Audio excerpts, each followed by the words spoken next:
started, I am about to show you 2 ways that you can do your image for your sublimation case. The first way is we're going to upload our image into Design Space as complex as we would any other image that we're doing a print then cut. Save it. Next, we're going to choose pattern field. You want to upload it, save a name, and then hit upload. And now we're about to bring in our template.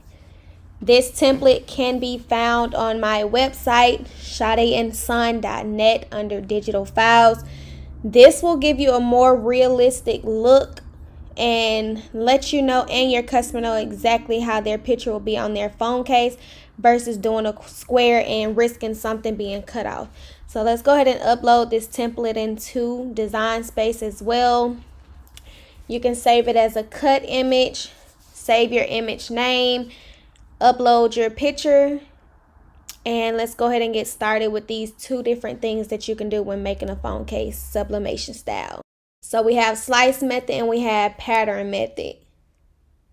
So what we will do is the slice method first. Is basically you're going to put your picture over the phone case template, and you want to make sure you've measured your phone case template depending on which phone that you're doing. Each one will vary. Send it to the back so that way you can see what is being cut off and what's going to be on the actual case, which is this black image on the screen. So his head is going to be cut off. So I'm going to make this a little smaller, and then I'm going to go in and do the pattern method now. So you want to click on the iPhone piece itself. You want to go to basic cut and print then cut. Select color and then go to pattern, and then you will see your picture right there. Once you click the picture, you want to hit edit pattern.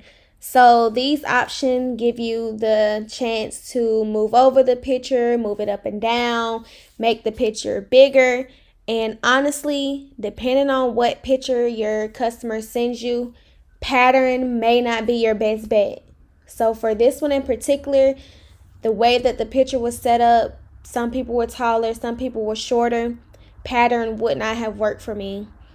A lot of things would have been cut off, as well as I didn't like the fact that I wanted the sky to be at the top, but as you can see, it has the bottom of the picture at the top.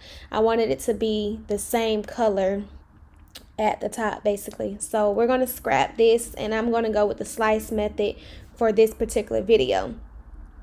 So what I am doing here is I am putting my picture where I can get a good slice without anyone's head being cut off. I'm going to slice this first. Remove all of the excess picture. And I'm going to take away that black piece. And I'm going to leave that one up top, because what I'm going to do is I'm going to take the remainder of my picture that I've sliced, and we're going to slice that top part. So it's not going to be perfect, but it's not going to be super noticeable when we print it out, because I'm going to slide it down just a little bit before I flatten it so it doesn't look bad. I'm going to put it on top, bring to front, slide it down, and select both and flatten it, right? So look, that does not look bad at all. She wanted mom soldiers. So we're going to go in, choose your font, choose your text. I'm going to put an offset behind this. So if you go up to the top, you see offset. You're going to see me moving that circle to see how big I want the offset to be. So I've got my sizing down. Weld offsets is on. Once you do that, you want to hit apply. It automatically turns black. We're going to do a different color, which is purple and white. But I believe she ended up going with a different color at the end. This was just doing the process. And I went ahead and I sent both of these to her so that she can decide which one she wants to go to. That's another thing.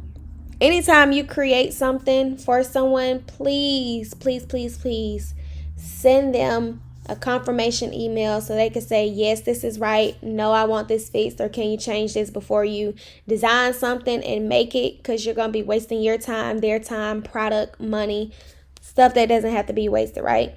So I'm going to screenshot this, send this over to her. You want to make sure you flatten the image before you do that, because as you can see, the color is going to change a little bit once you flatten it. Got it confirmed with my customer. Now it is time to go ahead and print these out. You want to make sure you mirror your images when you print sublimation. I have an Epson F570, so it automatically mirrors mine, but if you don't, mirror. Here's my case. I am going to peel the film off of the insert.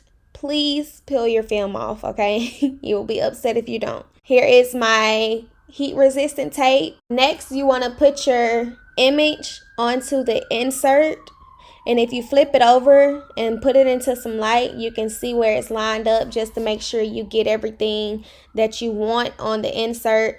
Now I'm going to go in and put my heat resistant tape on the sides and a few on the top. You don't have to use too much. As long as it's secure, you're good to go. So again, I'm just making sure everything is lined up before I put my tape on, so I don't have to go in, remove tape, and then try to put it back on and risk messing up the image by it tearing off. We have this taped up and ready to be pressed. So with pressing, you want to make sure that your image is facing downwards and that your metal part is facing upwards. So the heat is going to go into the metal and sublimate that image onto the template. You want to make sure that you have paper on the bottom and on the top so you can avoid messing up your machine. My heat press settings are 375 for 60 seconds. It may not be the same for the ones that you're using. Make sure that you look at the description for wherever you get your sublimation cases from to know what heat to press it at and what time. This is done, so I'm going to take this off with an old towel and peel this off, guys. Look at this. All right. And next, we're going to peel off the backing to stick this onto our case. Be very careful. You want to start at the top and make sure everything is aligned, because if you don't and you take it off, it's ruined. You have to start over. So I hope you guys liked and enjoyed this tutorial. This is the finished product. If you have any questions, drop them below for me.